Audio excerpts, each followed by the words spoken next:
तो नमस्कार दोस्तों, आज हम लोग देखते हैं ये K1 K2 का कैसे इंटरलॉकिंग होता है, कैसे काम करता है, ड्राइंग के माध्यम से देखते हैं। तो जैसा कि आपको देखेंगे, जब के 125 एम्पियर 4C फ्यूज से जब सप्लाई बाहर आती है तो छोटा छोटा 2 एम्पियर का 4C फ्यूज लगे होते हैं। उस 4C फ्यूज से देखेंगे तो जो एक सिंगल वायर होती है वो चला जाता है। वोल्ट मीटर का 6 फ्यूज होते हैं, तो 3 सप्लाई चली गई वोल्ट मीटर की और 3 वोल्ट मीटर की। वहीं से दो फेस और उठता है, F51 से, F52 से और F54 और F55 से। जो 2 फेस उठता है 750 वोल्ट, वो 750 वोल्ट जाता है। तो देखेंगे 100 भी अगर जो कंट्रोल ट्रांसफार्मर होता है उसमें जाता है, दोनों का, ठीक है। एक नेट 1 के लिए चला गया, नेट 2 के लिए। तो जो 750 ट्रांसफार्मर इन कर गया। अब ट्रांसफार्मर क्या करता है कि 750 को 415 में कन्वर्ट कर देता है। जब 415 में कन्वर्ट हो जाता है, अब वहाँ उसकी 2 वायरें बचती हैं। तो 2 वायरें कैसे जाती है इसी को समझना जरूरी है, ठीक है। तो जो 2 वायरें हैं, एक वायर जैसे नेट 1 का एक वायर डायरेक्ट यहाँ से निकला और यहाँ से सीधा गया ये एमएमआर में, एमएमआर के एनो पॉइंट में गया, ठीक है। जैसे एमएमआर ओके दिखाएगा, एनसी होगा और ये सीधा K2 का K1 का A2 बन जाएगा। इस तरह से K1 कॉन्ट्रैक्टर को A2 मिल गया, मतलब निगेटिव मिल गया, ठीक। अब उसका पॉजिटिव कैसे मिलेगा? तो जो 100 वोल्ट का ट्रांसफार्मर, उससे एक सप्लाई निकलेगी और वो जो सप्लाई है जाएगी S1 रोटरी, जो रोटरी होता है ना पावर सप्लाई ऑन ऑफ का, उसमें जाएगी एनो में, ठीक। वहाँ से फिर सप्लाई निकलेगी तो S2 रोटरी। S2 रोटरी कौन सी होती है? तो नेट 1 नेट 2 सिलेक्टर रोटरी, ठीक है, उसमें जाएगा एनो में। वहाँ से निकलेगा तो DND में जाएगा। DND में जाने के बाद DND से जब निकलेगा पॉइंट तो कहाँ जाएगा? K2 के NC में जाएगा। यही इंटरलॉकिंग का काम करता है। अगर K2 ऑन रहेगा तो K1 को ऑन नहीं होने देगा, NC में जाता है तो उसके NC से निकल सीधे K1 का A1 बन जाता है और A2 इधर से आया रहता है। तो इस तरह से K1 हमारा ऑन हो जाता है, ठीक। अब दूसरा हम समझ लेते हैं, ये दूसरा हमारा नेट 2 का। तो एक वहाँ से भी न्यूट्रल निकलता है और सीधा ये न्यूट्रल एमएमआर में चला जाता है, एमएमआर के पॉइंट में चला जाता है और वहाँ पे जाके एनो में लग जाता है। जैसे एमएमआर ओके होता है तो एनसी हो जाता है, ये पॉइंट अंदर से क्लोज हो जाते हैं, एनसी हो जाता है, ये सप्लाई निकलता है और K2 का A2 यहीं मिल जाता है, ठीक है। K2 का निगेटिव यहीं मिल जाता है। अब इस कॉन्ट्रैक्टर K2 को A2 मिल गया, निगेटिव मिल गया, इसको पॉजिटिव चाहिए।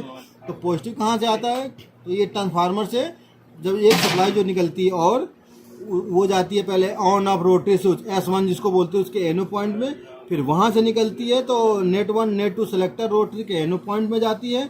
वहाँ से फिर निकल के कहाँ जाती है? DND में जाती है। DND से निकल के कहाँ जाएगी? जैसा कि आपने यहाँ देखा होगा, इसके NC में गई थी। जब K1 का कॉन्ट्रैक्टर का सप्लाई आ रहा था K2 के NC में गया था, तो उसी तरह से जब K2 का आएगा तो K1 के NC में जाएगा और K1 के NC में जाके सीधा K2 कॉन्ट्रैक्टर का A1 बन गया। इस तरह से न्यूट्रल मिल जाता, फेस पॉजिटिव मिल गया, इस तरह से ये ऑन हो गया। फेस या मतलब निगेटिव पॉजिटिव भी आप कह सकते हैं। वैसे दोनों फेसों में आप वोल्टेज मेजर करेंगे तो 415 होता है, ठीक है, क्योंकि यहाँ से 415 निकालता, कोई निगेटिव पॉजिटिव नहीं होता है। ये दोनों फेस ही फेस हैं। ये कॉन्ट्रैक्टर 415 वोल्ट सेपरेट होता है। अब यहाँ पे एमएमआर का क्या रोल रहता है? तो एमएमआर का रोल ये रहता है कि जब हमारा देखेंगे जो F51 F50 51 52 F53 54 55 से रेड येलो ब्लू वायर आके एमएमआर के ऊपर लग जाते हैं। एमएमआर का क्या करता है? इसको रीड करता है। एमएमआर जब रीड करता है तो एमएमआर के पास 2 एनो पॉइंट है। एक ये एनो पॉइंट है, इंडिकेशन का काम करता है। ये दूसरा एनो पॉइंट है, ये कॉन्ट्रैक्टर का A2 देता है और दूसरा ये एनो पॉइंट है इंडिकेशन का देता है, दूसरा ये कॉन्ट्रैक्टर का A2 देता है। तो A2 के लिए क्या करता है कि वागन नंबर प्लस 92 से एक फेस उठा लेता है, 110 वोल्ट का फेस, ठीक है। ये 110 वोल्ट DC रहता है, ठीक है, ये ध्यान रखना। यहाँ पे AC है, यहाँ पे DC है। 110 वोल्ट DC उठा लेता है और ले जाता है K3 के एनो पॉइंट पे और वहीं से एक सप्लाई और उठा के और K4 के एनो पॉइंट में ले जाता है, ठीक। अब ये दोनों एनो पॉइंट में सप्लाई मिल गई। अब जैसे ही ये एमएमआर ऑन होता है तो क्या होगा? दो जगह सप्लाई जाएगी। एक तो ये एनो पॉइंट में सप्लाई आई हुई है, वो सप्लाई चली जाएगी और पैनल के बाहर जो LED लाइट लगी थी एमएमआर ऑन का जो LED जलता है उसमें चला जाएगा पॉजिटिव और दूसरे वाले एमएमआर का LED में चला जाएगा। ये जो है यहाँ पे ये सप्लाई आई रहती है, जैसे ट्रांसफार्मर सप्लाई आगे यहाँ रुकी रहती है, जैसे ये एनसी होता है सप्लाई दोनों कंडक्टर के सप्लाई मिल जाती है K2 और NO और मतलब इसका फेस इधर से आया रहता है और इस तरह से कॉन्ट्रैक्टर ऑन हो जाता है। इन रूट आपका अगर कॉन्ट्रैक्टर नहीं लग रहा है तो आपको कहाँ कहाँ चेक करना है, तो सबसे पहले तो MMR का ये NO पॉइंट चेक करना है कि ऐसा तो नहीं है ये पॉइंट खराब हो गया, इनसे नहीं हो रहा है, अगर सप्लाई आने के बाद ये MMR गड़बड़ कर रहा है तो अगर यहाँ पे चेक करना है। अगर इन रूट आप स्कॉटिंग में हैं तो अगर क्या करेंगे तो आप इसको यहाँ से बाईपास करेंगे। तो बाईपास क्या, एक छोटा तार का टुकड़ा लो, दोनों पॉइंटों के बीच में ऐसे लूप कर दो तो ये हमारा MMR बाईपास होगा, ठीक है। तो हमारा ये कॉन्ट्रैक्टर को निगेटिव मिल जाएगा, इस तरह से कॉन्ट्रैक्टर ऑन हो जाएगा। सेम प्रोसेस यहाँ भी आप करेंगे तो यहाँ से चेक हो सकता है। अब अगर फेस नहीं आ रहा, A1 नहीं आ रहा तो A1 को कहाँ चेक करेंगे, तो पहले रोटरी के ऑन ऑफ रोटरी में चेक करेंगे। ऑन ऑफ रोटरी के बाद उसके बगल में जो S2 रोटरी होता है, नेट 1 नेट 2 सिलेक्टर रोटरी, वहाँ पे करेंगे। कई बार क्या होता है सिलेक्टर रोटरी का पॉइंट गड़बड़ हो जाता है। उसके बाद DND में चेक करेंगे और DND के बाद इसके NC में चेक करेंगे, ठीक है। दोनों कॉन्ट्रैक्टर के NC में चेक करेंगे फेस आ रहा है कि नहीं। कभी क्या होता है कि मान लो इस कॉन्ट्रैक्टर दबा रहेगा, हल्का सा भी दबा रहेगा तो ये NC पॉइंट नहीं बनाता, तो दूसरे को ऑन नहीं करेगा। तो ये जरूर ध्यान रखना है कि इस तरह से इसको चेक करना है। तो ये हो गया। अब एक पॉइंट इसमें और बात आती है, देखो कि अगर मान लो इन रूट हमारा जल गया ट्रांसफार्मर तो क्या करेंगे। अब जैसे मान लो देखो एक समस्या, मान लो इन रूट अगर आपका ट्रांसफार्मर जल गया, मान लो दोनों ट्रांसफार्मर जल गया या एक पहले से खराब है दूसरा जल गया, तो आप तो कहोगे कि अब नेट नहीं चलेगा। नेट उस समय चला सकते हैं लेकिन उसके लिए सावधानी है, और आपके सीनियर हो तो तभी आप करिएगा।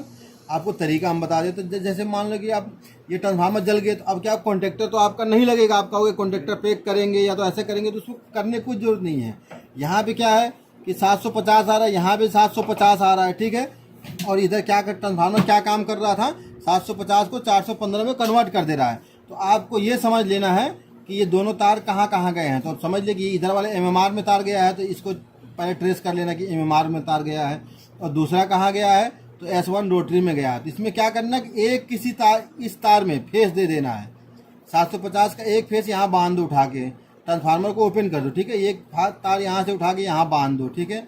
अब तो ये फेस इसको 750 मिल गया। अब इसको न्यूट्रल, इस वाले तार में क्या न्यूट्रल देना है। न्यूट्रल कहाँ से देंगे, तो देखेंगे जो हमारे HRC फ्यूज है 125 एम्पियर, उसके बगल में ब्लैक वायर जाता है, ठीक है। या इस कॉन्ट्रैक्टर के K1 K2 कॉन्ट्रैक्टर के पीछे भी एक ब्लैक वायर रहता है, ठीक है, डायरेक्ट रहता है। उस वाले वायर से इसको कनेक्ट कर देना है। छोटे वायर के द्वारा ज़्यादा लोड नहीं होता, कनेक्ट कर देंगे तो क्या होगा, 750 को जब न्यूट्रल देंगे तो 415 हो जाता है। जब 415 होगा तो ये आराम से आपका कॉन्ट्रैक्टर फिर या ऑन हो जाएगा, ठीक है। तो इन रूट आपका कहीं जल जाता है ट्रांसफार्मर, तो आप इस तरह से करके, तो देखो ये पहले जब पहले में ये जब नहीं होता था 100 VA का ट्रांसफार्मर नहीं होता था तो क्या होता था, ऐसे तो चलता था। उस टाइम भी ऐसे ही चलता था, डायरेक्टली एक न्यूट्रल की प्रयोग होता था। जब HOG आ गई तो उसके वजह से डायरेक्टली दे दिया, क्योंकि जब न्यूट्रल सेक्शन पे गाड़ी जाती है तो बंद होता है। तो अब उस वजह से ये ट्रांसफार्मर दे दिया गया है कि ये कॉन्ट्रैक्टर सेपरेट रहे, ये बंद ना हो, क्योंकि न्यूट्रल सेक्शन पूरा बंद हो जाता है। तो आप चाहेंगे तो इमरजेंसी में ऐसा करके आप गाड़ी ला सकते हैं। बस ये ध्यान रखना है कि एक फेस में अब ये 750 की सप्लाई लूप करके दे दो, इसको डिस्कनेक्ट कर दो ऐसे, मतलब दोनों तरफ से डिस्कनेक्ट रहेगा। ये यहाँ 750 दे दो इसको, और एक जो वजह MMR की जो सप्लाई गया है उसको न्यूट्रल में टच कर दो। न्यूट्रल में यहाँ से तार लूप करके न्यूट्रल में दे दो, तो कॉन्ट्रैक्टर को जो सप्लाई जाएगी कंट्रोलिंग वो 415 वोल्ट ही जाएगी। तो कभी भी आप ट्राई करके देखेंगे 750 को अगर न्यूट्रल के साथ दे देंगे तो ये 415 हो जाता है, 415 20 के आसपास का तो आ जाता है। इस तरह से आपका K1 K2 ऑन हो जाएगा, क्योंकि कोई कॉन्ट्रैक्टर है 415 वोल्ट पे ऑपरेटर है, ठीक है। तो जब 750 से देंगे तो 415 खुद ही हो जाएगा। इस तरह से ये कर सकते हैं। इन रूट MMR खराब हो जाए तो आप इन दोनों तारों को आपस में लूप भी कर सकते हैं, या आपस में इन दोनों तारों को खोल के टेप कर दे, आपस में एक साथ जोड़ देंगे तो भी आपका ये सप्लाई वापस फिर कॉन्ट्रैक्टर को ऑन करा देगा।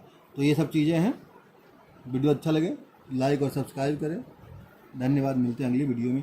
आप एक बार देख लीजिए, पूरा तरह से दिखा दे पूरा।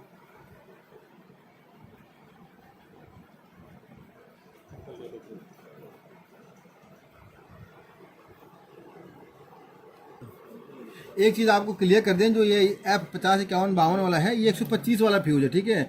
और जो ट्रांसफार्मर को सप्लाई जाती है वो 2 एम्पियर के 84 फ्यूज नहीं, डायरेक्ट 125 एम्पियर के 84 फ्यूज से सप्लाई आउटपुट से उठा लेता है, ठीक है। तो ये पीछे वाले जो फ्यूज हैं 125 वाले, आगे वाले जो फ्यूज हैं ये वोल्ट मीटर के फ्यूज हैं, और ये फ्यूज 2 एम्पियर वाले होते हैं, ठीक है। किसी में 1.5 एम्पियर का भी लगा है, तो ये 2 एम्पियर वाले फ्यूज हैं जो वोल्ट मीटर के लिए होते हैं, ठीक है। और जो हमारा ये MMR भी है, MMR भी डायरेक्टली 125 एम्पियर के फ्यूज से ही आता है, ठीक है।